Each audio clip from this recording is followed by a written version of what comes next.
ሰኔ 12 2017 ዓ.ም ተናስተልኝ እንደምናመሻችሁ ኢትዮጵያ ቴሌቪዥን ነው። ኢቲቪ 57 በ3 ክፍል ወደ እናንተ ይደርሳል። የመጀመሪያ ክፍል ላይ እንገኛለን። ዋናው ጉዳዮች ላስተዋውቃችሁ።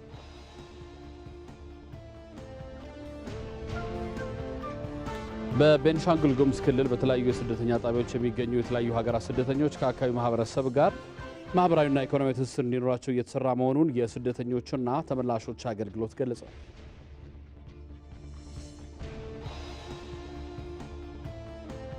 የኤሌክትሪክ ተሽከርካሪ አገልግሎት ለማሳደግ ከባለድርሻ አካላት ጋር እየተሰራ መሆኑን ትራንስፖርት ሚኒስቴር አስታወቀ።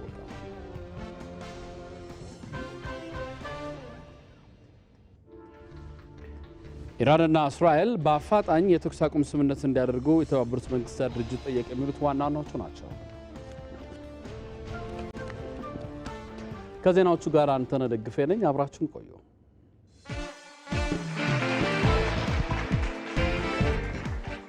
ለረጅም ጊዜ ስንናፍቀው ስንጠብቀው ወደ ነበረው እሑድ ቤት ገብተናል።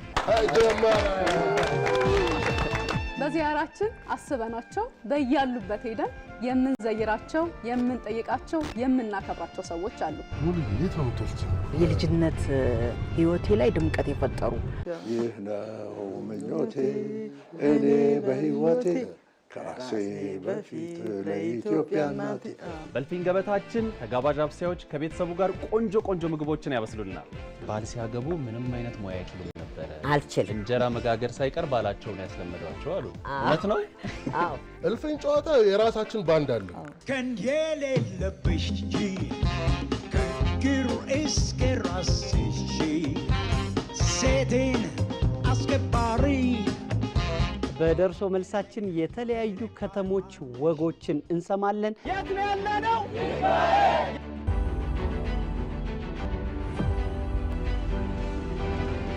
የተለያዩ የፈጠራ ውጤቶች፣ ፋሽን፣ ቴክኖሎጂ፣ እደ ጥበብ፣ ፐርፎርማንስ ብቻ እናንተ እዩልን ያላችሁንን በብታዩት ዝግጅታችን እናይላችኋለን። እኔን አምራይ ልትሄድ ነው ማለት ነው። ልሄድ ነው አምኛው። ሄሎ ቲጂ ሰበቡ ነጠላ ለብሼ አንሰበባኛ አንሰበባኛ።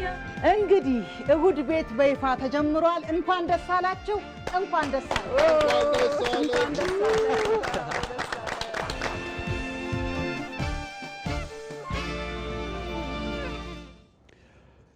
ጠቅላይ ሚኒስትር አብይ አህመድ ከመላው ኢትዮጵያ ከተውጣጡ ተፎካካሪ የፖለቲካ ፓርቲ ተወካዮች ጋር ውይይት አካሂደዋል።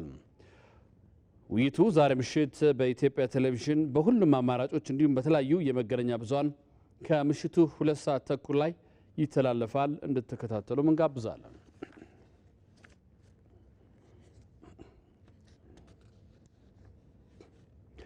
የጥላቻ ንግግርና ሐሰተኛ መረጃዎች አሁንም የሀገሪቱ ሰላምና ደህንነት ስጋቶች መሆናቸውን የመገናኛ ብዙሃን ባለስልጣን ገለጸ። ኢትዮጵያ መገናኛ ብዙሃን ባለስልጣን በጥላቻ ንግግርና ሐሰተኛ መረጃ ያለበትን ደረጃ የሚያሳይ ጥናት ይፋ አድርገዋል። ባለስልጣኑ ዋና ዳይሬክተር አማካሪ ታምራት ደጀኔ ለመገናኛ ብዙሃን በሰጡት መግለጫ ማህበራዊ ሚዲያ በጽሁፍና በተንቀሳቃሽ ምስል የሚተላለፉ የሐሰተኛና የጥላቻ ንግግሮች አሳሳቢ ደረጃ ላይ ደርሷል ብለዋል። በተደረገው ጥናት 56 በመቶ የሚሆነው ሐሰተኛ መረጃና ጥላቻ ንግግሮች የተላለፉት በታዋቂና ተጽዕኖ ፈጣሪ ግለሰቦች አማካኝነት ሲሆን በመገናኛ ብዙሃን ደግሞ 26 በመቶ መሆናቸው ተመላክቷል። የተላለፉት ሐሰተኛ መረጃና የጥላቻ ንግግሮች በኢትዮጵያ ማህበራዊ መረጋጋት እንዳይፈጠር፣ ዜጎችን ለአመፅና ግጭት ማነሳሳት እንዲሁም ሰዎች ተረጋግተው ስራቸውን እንዳይሰሩ የማድረግ ዓላማ ያላቸው ናቸው ብሏል የጥናቱ ግኝት። በፖለቲካ አመለካከት በብሔርና በሃይማኖት ላይ ያነጣጠሩ ሐሰተኛ መረጃና ጥላቻ ንግግሮቹ በፌስቡክ፣ ቲክቶክ እና ቴሌግራም ቻናሎች የተሰራጩ መሆናቸውን አማካሪው ታምራት ደጀኔ በጋዜጣዊ መግለጫቸው ላይ አንስተዋል። የጥላቻ ንግግርና ሐሰተኛ መረጃ ስርጭት አገራችን የዜጎች የሰላም ደህንነትና ስጋት መሆኑ አሁንም ድረስ ሊሰመርበት ይገባል። በተለይ በዋነኛነት ይህን አገልግሎት የሚሰጡ የማህበራዊ አገልግሎት ሰጪ ኩባንያዎች በሚፈለገው ደረጃ የአቅም ግንባታ ስራ ለመስራት ብቻ ሳይሆን ኃላፊነት ወስደው እንዲህ አይነት ጥላቻ ንግግር ተሰራይቷል ተብሎ ጥቆማ በሚደርስባቸው ወቅት እንዲያወርዱ ሲጠየቁ የሀገራችን ሕግ የጥላቻ ንግግር አዋጁ ያስገድዳቸዋል። ነገር ግን እዛ አካባቢ ላይ ክፍተት አለ፣ እንዝላልነትም አለ፣ ፈቃደኝነትም ብዙ አይታይም። አልፎ አልፎ የሚያደርጉበት እንትን አለ፣ ግን በአብዛኛው ሲያወርዱ አይስተዋሉ። እንደ ሪፖርተራችን የመራደም ዘገባ ሐሰተኛ መረጃዎችና የጥላቻ ንግግሮችን ለመከላከልም የማህበራዊ ሚዲያ አገልግሎት ሰጪ ኩባንያዎች የኢትዮጵያን ብሔራዊ ጥቅም ታሳቢ በማድረግ የአሰራር ማሻሻያ እንዲደረግና የሚዲያ ልዕቀት ማዕከል ለማቋቋም እየተሰራ መሆኑን አማካሪው ገልጸዋል። ቅርንጫፍ ጽህፈት ቤት እንዲከፍቱ እንፈልጋለን። ብዙዎቹ ማህበራዊ ሚዲያዎች በተለይ እንደ ሜታ የመሳሰሉት በጎረቤት ሀገራች ሳይቀር ቅርንጫፍ ጽህፈት ቤት አላቸው። ይሁንና ትልቅ ተጠቃሚ በጣም በርካታ ተጠቃሚዎች ባሉበት ኢትዮጵያ ይሄ ነው የሚባል ቅርንጫፍ ጽህፈት ቤት የላቸውም። ስለዚህ እንዲከፍቱ እንጠብቃለን። ማህበራዊ ሚዲያዎቹ ሌሎች ሀገሮች ላይ የማስታወቂያ ዋና ገበያቸው ማህበራዊ ሚዲያ ቢሆን እንደ ሚዲያ እንትን ማስታወቂያ ነው። ነገር ግን ከዚህ ማስታወቂያ ገቢ ሌሎች ሀገሮች ገቢ የሚሰጡበት የሚከፍሉበት አሰራር አላቸው፣ ይከፍላሉ። በእኛ ሀገር ሁኔታ ግን እስካሁን ከሚያገኙት የማስታወቂያ ገቢ አንዳችም ነገር ለመንግስት ሆነ ለህዝቡ ኮንትሪቢዩት እያደረጉ አይደለም። ስለዚህ ይሄ እንዲከፍሉ ይጠበቃል ማለት ነው። ኢትዮጵያ የፊታችን ቅዳሜ ጀምሮ 2 አህጉር አቀፍና ዓለም አቀፍ ሁነቶችን በትይዩ ታስተናግዳለች። የፌዴራል ሲቪል ሰርቪስ ኮሚሽን በኢትዮጵያ የሚካሄዱ 2 ሁነቶችን አስመልክቶ ጋዜጣዊ መግለጫ ሰጥቷል። የፌዴራል ሲቪል ሰርቪስ ኮሚሽን ኮሚሽነር ዶክተር መኩሪያ ያሌ በሰጡት መግለጫ ኢትዮጵያ የምታስተናግዳቸው ሁነቶች የአፍሪካ ህብረት አባል ሀገራት የመንግስት አገልግሎትና አስተዳደር 10ኛ ዙር ጉባኤ እንዲሁም በተባበሩት መንግስታት የአፍሪካ ቀጠናዊ ፎረም መሆናቸውን ገልጸዋል። 10ኛው የአፍሪካ ህብረት አባል ሀገራት የመንግስት አገልግሎትና አስተዳደር ጉባኤ ተሞክሮ በመቀየር የጋራ ግብ አዘጋጅቶ ወደ ተግባር ለመግባት የሚረዳ መሆኑን ዶክተር መኩሪያ ተናግረዋል። አንደኛው በአፍሪካ የተከማቹ የአገልግሎት አቅርቦት ችግሮች በመፍታት አካታች ዘላቂ ልማት የሚያመጣ ተጠያቂነት የሚያሰፍን የሰብአዊ መብት የሚያከብር የህዝቦች ትብብር እና ትስስር የሚያጠናክር ከባባዊ ሁኔታ ለመፍጠር የጠንካራ ተቋም አስፈላጊነት ወሳኝ መሆኑን ለመወያየትና የተሞክሮ ልውውጥ ለማድረግ ነው። ሁለተኛው አፍሪካ የተከማቹ ችግሮቿን ለመፍታትና የመጪውን ጊዜ ያለመ ተልዕኮ ለመፈጸም ጠንካራ የሰው ሀብትና የመንግስት አስተዳደር የሚያስፈልጋት መሆኑ ላይ የጋራ መግባባት ለመፍጠር ነው። ሶስተኛው የቁጥጥር አቅም ያለው የህዝቦች የተጠቃሚነት ልዩነት የሚያጠብ ሁሉ አቀፍና ችግር ፈቺ ፖሊሲና የህግ ማዕቀፍ ማዘጋጀት የሚችል ተቋም መፍጠር የማይተካ ሚና ያለው መሆኑን የጋራ ግንዛቤ ለመያዝ ነው። ሁለተኛው ሁነት በተባበሩት መንግስታት የአፍሪካ ቀጠናዊ ፎረም በመንግስት አገልግሎት አስተዳደርና ኢኖቬሽን በሚል የሚካሄድ መሆኑን ተናግረዋል። የአፍሪካ ሀገራት ቀልጣፋ አገልግሎት እንዲያቀርቡ የሚያስችል አቅም የሚገነባበት ስትራቴጂ ለመንደፍ የሚረዳ ፎረም መሆኑን ዶክተር መኩሪያ ገልጸዋል። ሪፖርተራችን ሞላ ለማየሁ እንደዘገበውም ፎረሙ ኢትዮጵያ በተገበረችው ሪፎርም አህጉርን በመወከል ተመራጭ የሆነችበት ነው ብለዋል። ይሄ መድረክ በተለይ ኢትዮጵያ በመንግስት አገልግሎትና አስተዳደር አዲስ ፖሊሲ አውጥታ ሪፎርም በመጀመሯና የመሶብ የአንድ ማዕከል አገልግሎት በመጀመሪያ በፌዴራል ደረጃ በመጀመሯ ኢትዮጵያ ተመርጣ የኮንቲኔንቱን የአጠቃላይ የአህጉሩን ወክላ የሚካሄድ ኮንፈረንስ ነው። በዚህ ኮንፈረንስ ፈጠራ በታከለበት አግባብ ሰው ተኮር አገልግሎት ስለሚቀርብበት ሁኔታ የዓለም ተሞክሮ የሚቀርብበት የአፍሪካ ሀገራት ቀልጣፋ አገልግሎት እንዲያቀርቡ የሚያስችል አቅም የሚገነባበት ስትራቴጂ እንዲነደፍ እገዛ የሚደረግበት የዓለም አቀፍ የ2030 አጀንዳ 17 ግቦችና የአፍሪካ የ2063 አጀንዳ 20 ስትራቴጂያዊ ግቦች በማስታወስ ከሰላም ተቋም ግንባታና ፍትህ ጋር በተያያዘ የጠንካራ ተቋም ግንባታ ሚና አጉልቶ ለመወያየት የተዘጋጀ መድረክ ነው። በሌላ ጉዳይ ሰሞነኛ መነጋገሪያ በሆነው የመንግስት ሰራተኞች ሊቀነሱ ነው በሚል የሚናፈሰው ወሬ አስመልክተው የፌዴራል ሲቪል ሰርቪስ ኮሚሽን እንዴት ያሉ ተብለው ከጋዜጠኞች ለቀረበላቸው ጥያቄ ኮሚሽነሩ ሲመልሱ በመንግስት እየተገበረ ያለው የአገልግሎትና አሰራር ሪፎርሙ በተሟላ መንገድ ወደ አውቶሜሽን መግባትና የሚቆጣጠር ተግባር ሳይኖር መግለጫ መስጠት የለብንም ያሉ ሲሆን የተፈጠረው የመረጃ ክፍተት ህዝቡን ለሐሰተኛ መረጃ መዳረጉን አስረድተዋል። ሆኖም የሪፎርም አዋጅና የትግበራ ፍኖተ ካርታ መነሻ የመንግስት ሰራተኞች ስራ ቆጥሮ የሚሰጥና የሚረከባቸው ብቁ አመራር ካለ መስራት ይችላሉ የሚል ፍልስፍና መሆኑን የገለጹት ዶክተር መኩሪያ ሪፎርሙ ከሰራተኛ ቅነሳ ጋር የሚያገናኘው ነገር የለም ብለዋል። ለመንግስት ሰራተኛው በሙሉ ለህብረተሰቡም በሙሉ በሲቪል ሰርቪስ ኮሚሽን ደረጃ ማረጋገጥ የምፈልገው ይሄ የመንግስት አገልግሎትና አስተዳደር ሪፎርም ከሰራተኛ ቅነሳ ጋር የተያያዘ ነገር ምንም ነገር የለውም። ስለዚህ ሪፎርሙ በዋነኛነት የሚያጠነጥነው ጠንካራ የሆነ አመራር መፍጠር፣ ይሄ ጠንካራ አመራር ስራ ቆጥሮ የሚሰጥ ቆጥሮ የሚረከብ፣ ለዚህ ደግሞ የአሰራር ስርዓት የሚዘረጋ ውጤት ላመጡ ሰራተኞች ደግሞ የሚያተጋ አመራር ካለ የመንግስት ሰራተኛው ካለን ልምድም በተግባር ከሚታየውም አኳያ የመንግስት ሰራተኛው ስራ መስራት ላይ ችግር የለበትም የሚል ነው ድምዳሜው ፍልስፍና። ማህበራዊ ሚዲያዎች በተለያዩ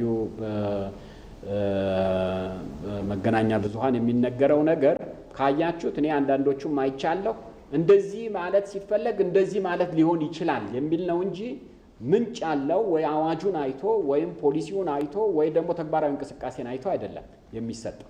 ይሄ ማለት ይሄ ሊሆን ይችላል የሚል ነው። ስለዚህ ከፈረሱ አፍ ለመስማት ለፈለገ ሰው ዋናው ዓላማ ሰራተኛ መቀነስ አይደለም። ዋናው ዓላማ ሰራተኛውን አብቅቶ ዓላማ ያለው አርጎ ሀገሩን እንዲያሳድግ ለማድረግ ነው ይሄ ሪፎርም የተነደፈው።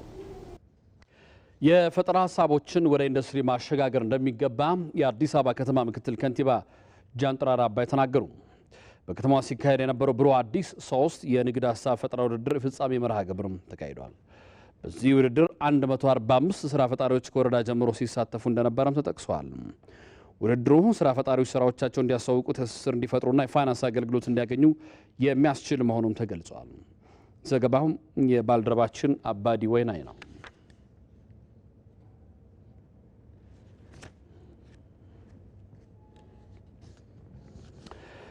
በቤኒሻንጉል ጉሙዝ ክልል በተለያዩ ስደተኛ ጣቢያዎች የሚገኙ የተለያዩ ሀገራት ስደተኞች ከአካባቢው ማህበረሰብ ጋር ማህበራዊና ኢኮኖሚያዊ ትስስር እንዲኖራቸው እየተሰራ መሆኑን የስደተኞችና ተመላሾች አገልግሎት ገለጸ።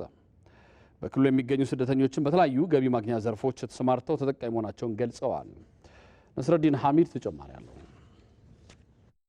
በቤኒሻንጉል ጉሙዝ ክልል ከ108 ሺህ በላይ ስደተኞች በተለያዩ መጠለያ ጣቢያዎች እንደሚገኙ የስደተኞችና ተመላሾች አገልግሎት መረጃ ያመለክታል። እነዚህ ስደተኞች ታዲያ ከአካባቢው ማህበረሰብ ጋር ማህበራዊና ኢኮኖሚያዊ ግንኙነታቸው እንዲጠናክር እየተሰራ እንደሚገኝ ተገልጸዋል። በሽርቆሌ የስደተኞች መጠለያ ጣቢያ የሚገኙ ስደተኞች የኢትዮጵያ መንግስት በሰላም እያኖራቸው በመሆኑ ምስጋና አቅርበዋል። የአካባቢው ማህበረሰብም ከስደተኞቹ ጋር ያለውን ወንድማማችነት ተጠናክሮ መቀጠል አለበት ብለዋል። የኢትዮጵያን መንግስት ማመስገን እፈልጋለሁ። ምክንያቱም ይህ ጣቢያ ከተቋቋመ 30 ዓመታት አልፎታል። በዚህ ጊዜ ውስጥ በሰላም እንድንኖር አድርገውናል። የአካባቢው ማህበረሰብ አብሮን በመኖር ትልቅ እገዛ እያደረጉልን ነው። ይህ ተጠናክሮ ቢቀጥል እላለሁ። እኛ በስደተኛ ጋር የሚኖሩ አብሮ ለመኖር ነው። እኛ ከስደተኛ ጋር አሁኑ እኛ ስደተኛ ሲመጣው 30 ዓመቱ ነው። አሁኑ ስደተኛና እኛ የሀገር ሰው ልባችን አንድ ካልሆነ ሰላም አይመጣም ማለት ነው። ከአካባቢው ማህበረሰብ ጋር በተለያዩ ማህበራዊ ግንኙነቶች አብሮ እየኖሩ መሆኑን የስደተኞችና ተመላሾች አገልግሎት የሽርቆሌ መጠለያ ጣቢያ ኃላፊ አቶ ተገኝ ወርቅ አሸናፊ ተናግረዋል። ከ30 ዓመት በላይ የቆየ ስደተኛ መጠለያ ጣቢያ ነው። ከማህበረሰቡ ጋር ሰላማዊ ግንኙነት ነው ያለው። አብሮ የሚበላ አብሮ የሚጠጣና እንዲሁም በማህበራዊ ግንኙነቶች በገበያ በተለያዩ ነገሮች ላይ አብሮ የሚያከብሉ ብዙ ጊዜ በሃይማኖትም የሚገናኝ በቋንቋ የሚገናኝ ማህበረሰብ ነው። የጉድ ኔበርስ ኢትዮጵያ አሶሳ ፕሮጀክት ስራ አስኪያጅ ለገሰ መርጋ እንዳሉት በማህበረሰቡና በስደተኛው መካከል የመረዳዳት ባህልን ለማዳበር እየተሰራ መሆኑን ገልጸዋል። በመንግስትም ሁለቱም ማህበረሰብ እንዲገናኙ አብሮ እንዲሰሩና በተለይ ስደተኛ አካባቢ ማህበረሰብ ላይ ያለውን ተፈጥሮ ሀብት ተጠቅሞ ኑሮን እንዲያሻሽል ያው መሰረት የሚሆን ኩነት ነው ብለን እናስባለን። በአካባቢው ያለው ልምድ ስደተኞች ያሉበት ሌሎች አካባቢዎች ተመክሮ ይሆናል ያሉት ደግሞ በአሶሳ ዞን የሆሞሻ ወረዳ ሰላም ግንባታና ጸጥታ ጽሕፈት ቤት ኃላፊ አቶ ባበክር ያዕቆብ ናቸው።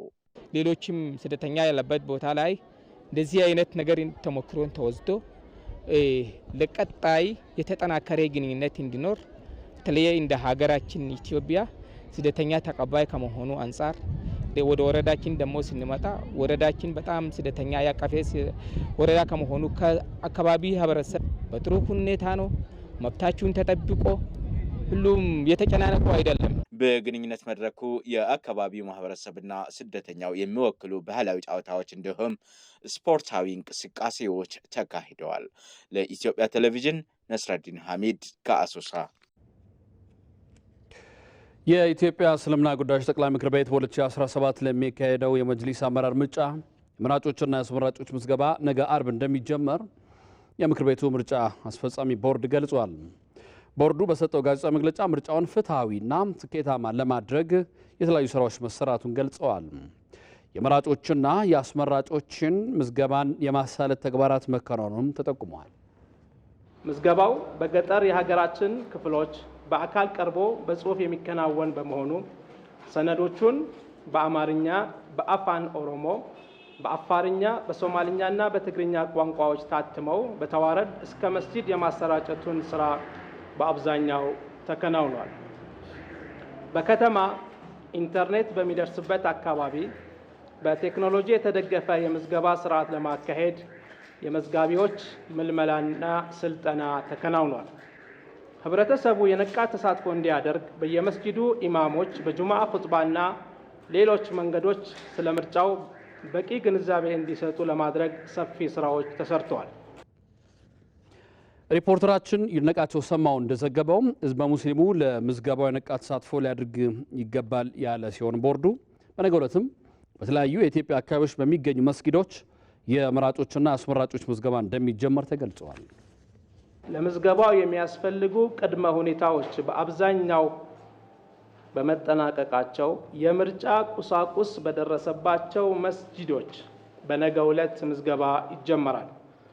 ምዝገባውን በ2 ሳምንት ለማጠናቀቅ እቅድ ተይዟል። ህዝበ ሙስሊሙ በአቅራቢያው በሚገኝ የወረዳው መስጂድ በተገለጸው ጊዜ እንዲመዘገብ ቦርዱ ጥሪ ያስተላልፋል። የኤሌክትሪክ ተሽከርካሪ አገልግሎት ለማሳደግ ከባለድርሻ አካላት ጋር እየተሰራ መሆኑን ትራንስፖርት ሚኒስቴር አስታወቀ። አሽከርካሪዎችና ተጠቃሚዎች ተሽከርካሪዎቹ ምቹ መሆናቸውን ገልጸዋል። ሰይፉ ገብረ ጻድቅ ተጨማሪ ያለው። በአዲስ አበባ በኤሌክትሪክ የሚሰሩ ተሽከርካሪዎች ቁጥር እየተበራከተ ነው። ተሽከርካሪዎቹን እየተጠቀሙ ያሉት ግለሰቦች ብቻ አይደሉም። ተሽከርካሪዎቹ በህዝብ ትራንስፖርት አገልግሎት ውስጥም በስፋት ወደ ስራ እየገቡ ነው። የኤሌክትሪክ ተሽከርካሪዎቹ ምቹ ስለመሆናቸው ነው አሽከርካሪዎቹና ተገልጋዮቹ የሚናገሩት። ያው የምታውቁት ነው፣ እናንተም አብራችሁ ሄዳችሁ አይታችሁታል። የሹፌር ድካም የለም። ማርሽ ለኗል ነው። እዚህ ኢንስትራክሽን ያሉ የተጻፉ እንትኖችን በእነሱ ነው አንብበን መኪናው ኤሌክትሪክ ነው፣ ድምፅ አልባ ነው። ህዝባችንንም በጥሩ ሁኔታ እያገለገልን ነው። ከሌሎቹ የተሻለ ነው። ኤሌክትሪክ ስለሚንቀሳቀስ በአንድ ቻርጅ ከተደረገ የሚሰራበትን ሰዓት ራሳቸው ስለሚያውቁት ለአገልግሎቱም ደግሞ 10 ብር ምቹ ነው። ከዚህ ባይጨምር ጥሩ ነው ብዬ ፈጣን ነው፣ ምቹ ነው፣ ትትና አለበት። ነዋሪውም ተመጣጣኝ የሆነ ጉዞ ነው እያደረግን ያለ ነው። ይቀጥልበት፣ ሰፋ ይበል ነው፣ ወጣ ይበል ትንሽ። በኤሌክትሪክ ተሽከርካሪ በአዲስ አበባ አገልግሎት እየሰጠ ያለው ቬሎሲቲ በቀን እስከ 100 ሺህ የሚሆኑ ነዋሪዎችን እያስተናገደ ይገኛል። የበላይነህ ክንዴ ግሩፕ የኮሚኒኬሽን ዳይሬክተር ሰጠኝ እንግዳ የቬሎሲቲ ትራንስፖርትን ለማስፋት እየተሰራ ነው ይላሉ። በአሁኑ ሰዓት እንግዲህ የቬሎሲቲ 2 ሲጨመሩ ወደ 102 ባሶችና 20 ሚኒ ባሶች በቬሎሲቲ ስር የሚተዳደሩ ይህንን የህዝብ ትራንስፖርት አገልግሎት እየሰጡ ነው የሚገኘው። ይህን ወደፊት ድርጅታችን የበለጠ ማስፋት ያስባል። የመንግስትና የባለ ሀብት ጥምረት እውን የሆነበት ስለሆነ ከተማ አስተዳደሩና ባለ ሀብቱ ይህን ወደፊት የበለጠ እያሳደጉት ይሄዳሉ ብለን እናስባለን። ከአዲስ ቀን ጋር ቆይታ ያደረጉት የትራንስፖርትና ሎጂስቲክስ ሚኒስትር አማካሪ ከድል ማግስት ኢብራሂም ዘርፉን ለማሳደግ ከባለድርሻ አካላት ጋር እየተሰራ ስለመሆኑ ተናግረዋል። ኤሌክትሪክ ተሽከርካሪ ዘርፍ በስፋት ሀገራችን ውስጥ እንዲስፋፋ እንደ ትራንስፖርትና ሎጂስቲክስ እንደዚሁም ከሚመለከታቸው ባለድርሻ አካላት ጋር ሰፋፊ ስራዎች እየተሰሩ ይገኛሉ። ከዚህ ውስጥ መካከል አንደኛው የእነኚህ በታዳሽ ኃይል የሚሰሩ ተሽከርካሪዎች ወይንም ይሄንን ዘርፍ በስትራቴጂ መመራት ስላለበት ደህንነቱ የተጠበቀ አስተማማኝ ለአካባቢ ተስማሚ የሆነና ዘርፉን ወደ ተሻለ መልኩ ሊያሻግር የሚችል ስትራቴጂ ነድፈን እየተንቀሳቀሰን እንገኛለን። በኢትዮጵያ የኤሌክትሪክ ተሽከርካሪዎች ቀዳሚ አማራጭ እንዲሆኑም መንግስት የተለያዩ ማበረታቻዎችን ተግባራዊ አድርጓል።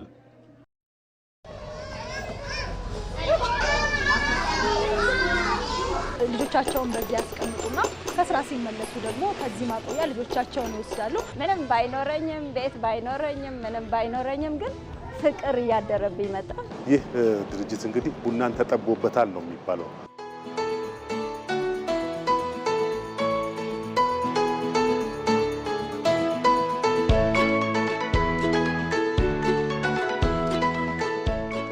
ቡና አልጠጣውም እስከዛሬ። የሚሸጠው ሰው ነጋዴው ማለት ነው ለሸማቹ እውነተኛ ትክክለኛ መረጃ የመስጠት ግዴታ አለበት። ይህንን ግዴታ ካልተወጣ እና ትክክለኛ መረጃ አለመስጠቱ ከተረጋገጠ በአድሚኒስትሬቲቭ ወይም በአስተዳደራዊ ጉዳይ መቀጣቱ እንደተጠበቀ ሆኖ በወንጀልም ጭምር የሚያስጠይቅ ተግባር ነው። 85 ኪሎ ነበርኩኝ። ከ85 ኪሎ ነው አሁን ወደ 58 ኪሎ የገባሁት። ተመልካቾች በወዳጅነት ፓርክ ተገኝተን ሰብሰብ ብለን ስፖርታዊ እንቅስቃሴዎችን አደረግን። በዛ ላይ በረዶም አለ። ተመችቶኛል ብቻ ነው። በጣም ከፍ ነበረ፣ ግን አሁን መስራት እንቀጥላለሁ። አዎ ደስተኛ ነኝ።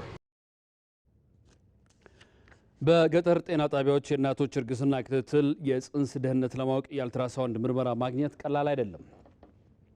የአልትራሳውንድ መሳሪያ ቢገኝ እንኳ የአልትራሳውንድ ጄል እጥረት ፈታኝ ይሆናል። ይህን የተመለከተው የባህር ዳር ዩኒቨርሲቲ የኬሚካል ምህንድስና ተማሪ ተመቸው ደሴ የአልትራሳውንድ ጄል በመፍጠር ማህበረሰቡን ተጠቃሚ ማድረግ ጀምረዋል።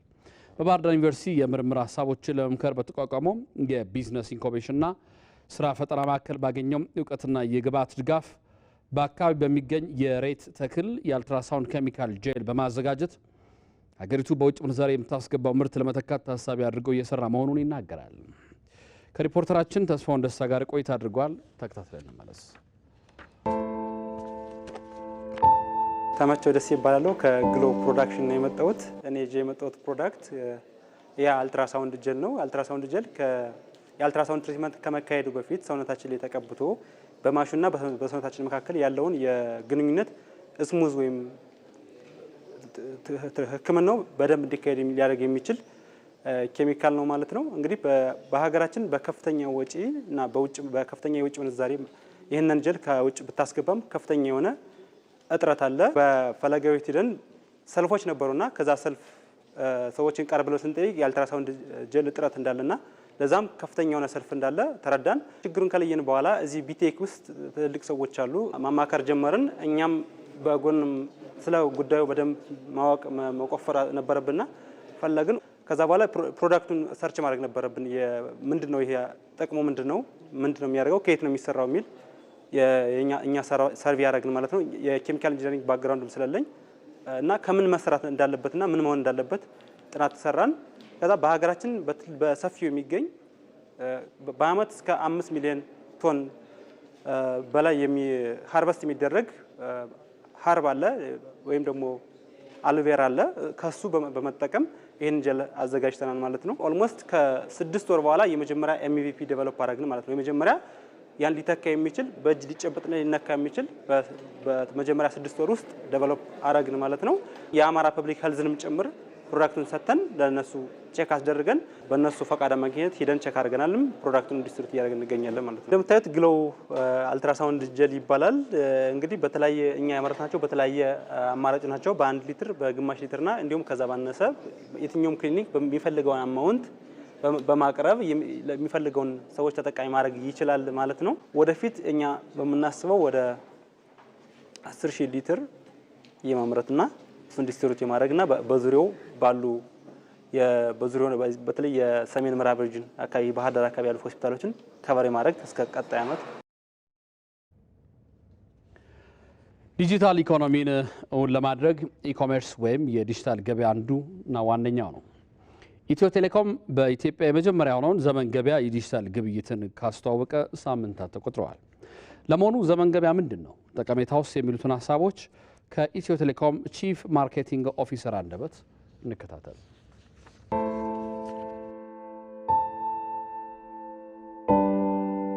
ሰይድ አራጋው እባላለሁ። የኢትዮ ቴሌኮም ቺፍ ማርኬቲንግ ኦፊሰር።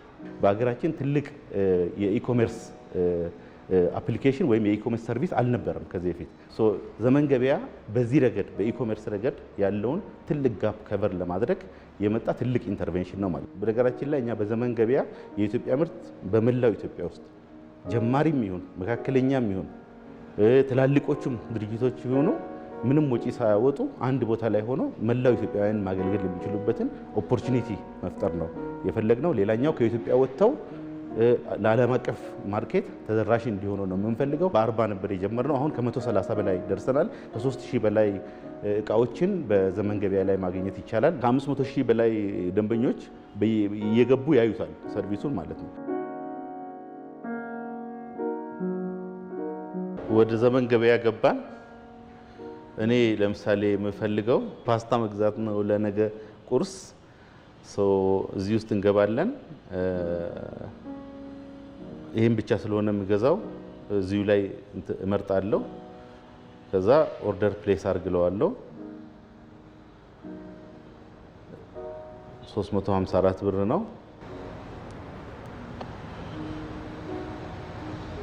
ይኸው ሾፕ አድርኩኝ ማለት ነው። እቃው ከደረሰ በኋላ አደረስኩ ሲል እዚህ ጋር አንድ ኖቲፊኬሽን ትመጣልኛለች። ባዘዝከው መሰረት ነው ወይ የመጣልህ የሚል ማለት ነው። እዛ ውስጥ ገባና አዎ በትክክል አድርሶልኛል ስል ገንዘቡ ለሻጩ ይደርሰዋል። ያመጣልኝ ሎጂስቲክ ካምፓኒም ኮንፊርሜሽኑን ይዞ ይሄዳል፣ ዲጂታሊ ማለት ነው። ምንም ወረቀት የሚፈርመው ምንም ነገር የለውም። እኔ እዚህ ላይ ተቀብያለሁ ብዬ ስል ሎጂስቲኩም አድርሷል ብሎ ኮንፊርም ያደርግለታል። ግን ማን ላይ ነው ዲፔንድ የሚያደርገው? ገዢው ላይ ነው። ለምሳሌ እኔ ገዝቼ የሚመጣው ነገር አይሆንኝም ካልኩኝ በተለይ ሲስተሙ ላይ ሪተርን የሚደረግ እቃ ነው። ሪተርን ነን ሪተርነብል ይጻፋል መጀመሪያ ስትገዢ ማለት ነው። መርጠሽ የምትገዢው የሚመለስ እቃ ከሆነ አይ ይሄ ያዘዝኩት ነገር አይደለም ካልሽ ወደ ደንበኛው ማነው ወደ ሻጩ ይመለስለታል ማለት ነው። አሁን ኦልሬዲ አድሬስ አለኝ እዚህ ያስገባሁት አድሬስ ማለት ነው። ከፈለኩ ደግሞ ሌላ አድሬስ መጨመር እችላለሁ። ለምሳሌ ስሜን እዚህ ያስገባለሁ። ስልክ ቁጥር ከፈለኩ የኔን ወይም ደግሞ እዛ የሚቀበል ሰውም ካለ ስልክ አስገባለሁ። ሪጅን የት ነው? አዲስ አበባ ነው፣ አፋር ነው፣ አማራ ነው የሚለውን መርጬ ኦሮሚያ ነው፣ ሲዳማ ነው ሁሉንም አስገባለሁ ማለት ነው። ለምሳሌ እነዚህን ሴቭ ሳደርግ አድሬሴንም አውቶማቲካሊ ማስገባት ይችላል። ሁሉም የምርት ሻጮች ወይም ደግሞ ነጋዴዎች ወደ ዘመን ገበያ መጥተው ምርታቸውን እንዲሸጡ እኛም ኮንታክት እያደረግን ነው። እነሱም ደግሞ እኛ ጋር መጥተው መመዝገብና ሰርቪሱን መስጠት ይችላሉ።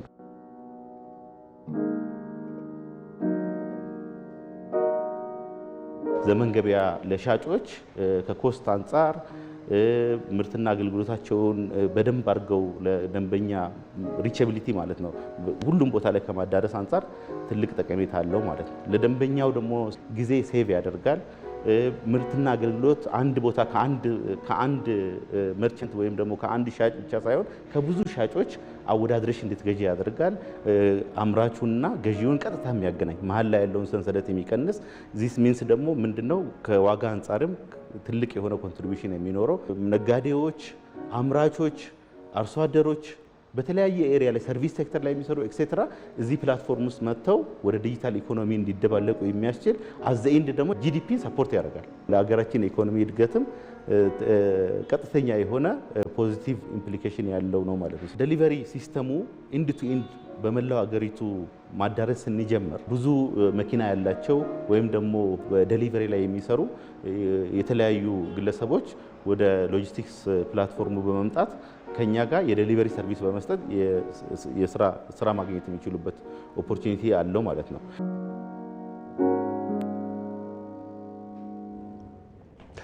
በቀጣይ ቀናት በመላ ሀገሪቱ የሚኖሩትን የአየር ሁኔታ መረጃ ደግሞ ከሳምራዊት አበበ እንከታተል። ሳምሪ እንዴት ነሽ? እንዴት አመሻ አንተነህ? ደህና ይመስገን። ምን ይመስላል? ጠንከር ያለ ነው ዝናቡ።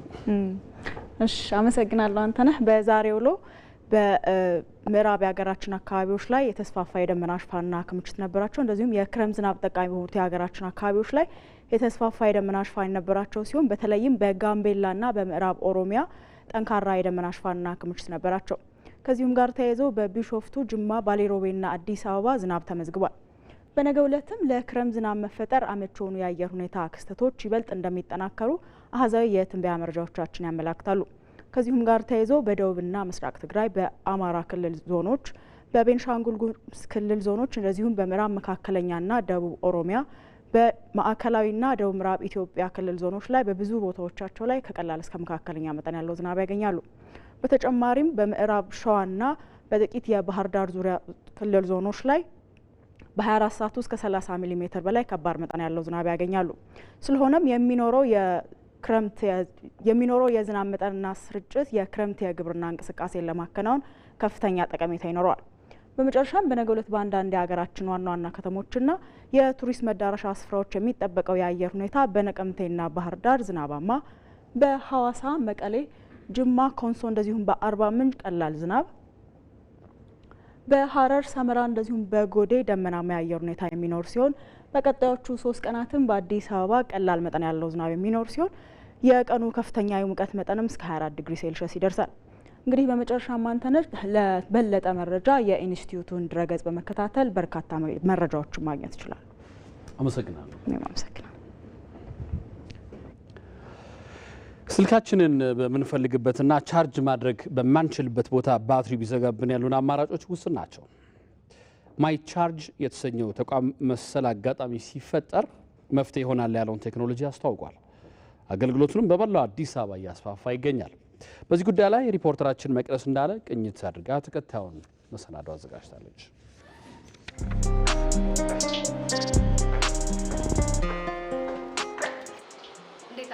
እንዴት አለሽ? እንኳን ደህና መጣሽ። እሺ፣ ናሆም ሰለሞን እባላለሁ። የማይ ቻርጅ ቴክኖሎጂ ዋና ስራ አስኪያጅ። ማይ ቻርጅ ቴክኖሎጂ መቼ ተመሰረተ? ሀሳቡ እንዴት ተጠነሰሰ የሚለው እስኪ እንመልከት። በጣም ጥሩ። ማይ ቻርጅ ቴክኖሎጂ የተመሰረተው ከ1 ዓመት በፊት ነው። ግን ሰርቪሶቹን ወደ ገበያ ወጥቶ ስራ ከጀመረ ወደ 4 ወር የሚጠጋ ጊዜ ሆኖታል ማለት ነው። እንዴት ተመሰረተ ለሚለው ጥያቄ ግን ዋነኛው ነገር ከችግራችን በመነሳት ነው።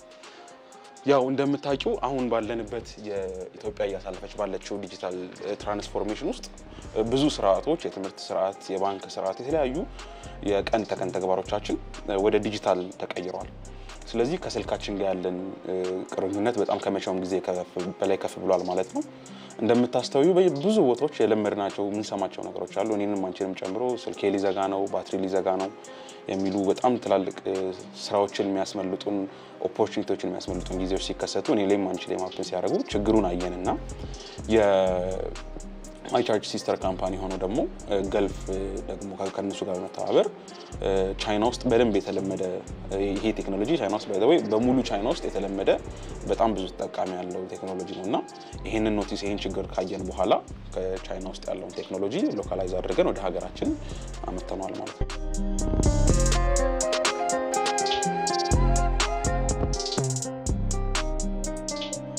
እዚህ የድርጅታችን ሰርቪሶቻችን እንዳለ የምንቆጣጠርበት ቦታ ነው። እንደምታያቸው ስቴሽኖቻችን አሉ። 8218 የትኛውም ደንበኛ ችግር ከገጠመው የሚደውልበት አጭር የሆነ የስልክ ጥሪያችን ነው። 24 ሰዓት እንዲሰራ እየሰራ እንገኛለን። እንደምታያቸው ቴክኒካል ክፍሎችም አሉ፣ ማርኬተሮቻችንም አሉ። ስቴሽኖቻችን ኦልሬዲ ዲስፕሌይ እንደተደረገው እንደምታዩ ነው። ባትሪ ሊዘጋብኝ ድንገት እንዴት መጠቀም እችላለሁ የሚለው በጣም ጥሩ ለሞከር። ስለዚህ ምንድነው የምናደርገው? ኦልሬዲ ካንቺ አፕሊኬሽኑ ስላለሽ አፕሊኬሽኑ የሌለው ሰው ማይ ቻርጅ የሚለውን አፕሊኬሽን ከፕሌይ ስቶር ወይም ከአፕ ስቶር ወይም ደግሞ እዚች ጋር የምንመለከታትን QR ኮድ ስካን በማድረግ ብቻ አፕሊኬሽኑን ዳውንሎድ ያደርጋል። አፕሊኬሽኑን ዳውንሎድ ካደረገ በኋላ ስልክ ቁጥሩን ብቻ በማስገባት ሬጂስተር ያደርጋል ማለት ነው። ስለዚህ በሆነ አጋጣሚ አሲዩም እናደርግና አንቺ የሆነ ቦታ ላይ ስልክሽ ባትሪ ሎ ቢል አፕሊኬሽኗን እንከፍታታለን ማለት ነው። ልክ አፕሊኬሽኗን ስንከፍታት በአጠገባችን እነዚህ ስቴሽኖች ኒርባይ ያሉበትን ቦታ ያሳያል ማለት ነው። ስለዚህ እዚህ ጋር እንደምታየው ከተማችን ሊያስቀምጥናቸው 60 ሎኬሽኖች ታዩ ማለት ነው። ስለዚህ ሰርች የምትለዋን ስነካት በቅርባችን የት አለ ይሄኛው ሎኬሽን አለ የሚለውን ያሳየናል። በቦታው ከተገኘም በኋላ እስካን ብቻ ኪዋር ኮድ በመጠቀም ፓወር ባንክ መውሰድ ነው ማለት ነው። ስለዚህ ይቻላል።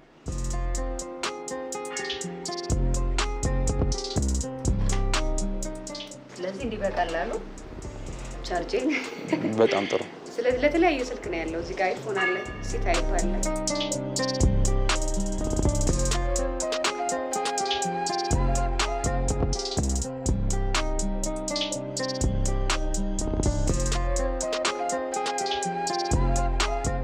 ቻርጅ እያደረገልኝ ነው።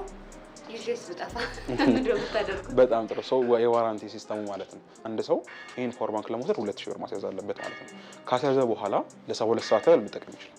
ለሙሉ 72 ሰዓት ያህል በፈለገው ቦታ ይዞት ስለሚሄድ በፈለገው ቦታ ይጠቀማል።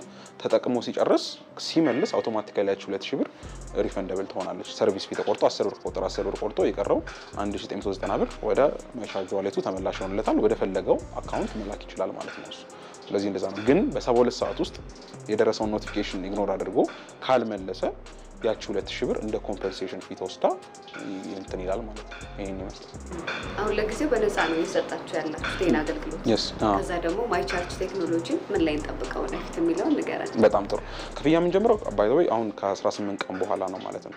ስለዚህ ጁን 30 ላይ ክፍያ ይጀምራል ማለት ነው። እስከዛ ድረስ ፍሪ ይጠቀሙ። ግን ክፍያም ሲጀምር በጣም በርካሽ በተመጣጣኝ በሆነ ዋጋ ነው። በ30 ደቂቃ ውስጥ 10 ብር ብቻ፣ በአንድ ሰዓት ውስጥ 20 ብር ብቻ እንዲቆጥር፣ አንድ ሙሉ ቀን ደግሞ እሱ ጋር ቢቆይ ደግሞ ዴሊ ካፕ ከ200 ብር በላይ እንዳይቆጠር ተደርጎ የተደረገለት ስለሆነ ኦልሞስት በ10 እና በ20 ብር ስልካችንን ፉል እናደርጋለን ማለት ነው።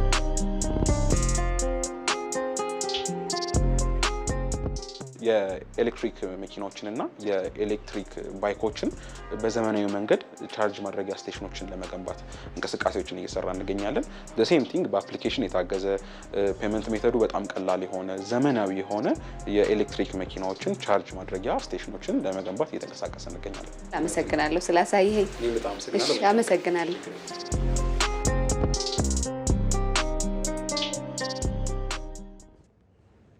የውጭ ዜና። ኢራንና እስራኤል በአፋጣኝ የተኩስ አቁም ስምምነት እንዲያደርጉ የተባበሩት መንግስታት ድርጅት ጠየቀ። ላለፉት 7 ቀናት ግጭት ውስጥ የገቡት ኢራንና እስራኤል በአፋጣኝ የተኩስ አቁም ስምምነት እንዲያደርጉ የተባበሩት መንግስታት ድርጅት ዋና ጸሐፊ አንቶኒዮ ጉቴሬስ ናቸው ጥሪ ያቀረቡት። የሀገራቱ ግጭት እየተባባሰ መሆኑን የተናገሩት ዋና ጸሐፊው ሀገራቱ ግጭቱን በማቆም በአስቸኳይ የተኩስ አቁም ስምምነት እንዲያደርጉም ጠይቀዋል። በሌላ ዜና አሜሪካ በእስራኤልና ኢራን ጦርነት ውስጥ ከገባች ሊጠገን የማይችል ውድመት ይደርሳል ሲሉ የኢራኑ መንፈሳዊ መሪ አስጠንቅቀዋል። ኢራናውያን ከትራምፕ የቀረበውን የእጃችሁን ስጡ ጥሪ አንቀበልም ያሉት አያቶላህ አሊ ሆሜኒ ኢራናውያን እንዲህ ያለ ታሪክ ያላቸው ህዝቦች አይደሉም ብለዋል። እስራኤል በኢራን ላይ ኢራንም በእስራኤል ላይ የሚፈጽሙት ጥቃት እንደቀጠለ ነው። የሰብአዊ መብት ተቋማት መረጃዎች እንደሚያሳዩት እስራኤል በኢራን በፈጸመችው ጥቃት ከ1300 የሚልቁ ሰዎች ሲቆስሉ ከ580 በላይ ደግሞ ሞተዋል። በአንዳንድ የኢራን ከተሞች የምግብና የነዳጅ እጥረት መከሰቱንም ኤኤፍፒ ዘግበዋል።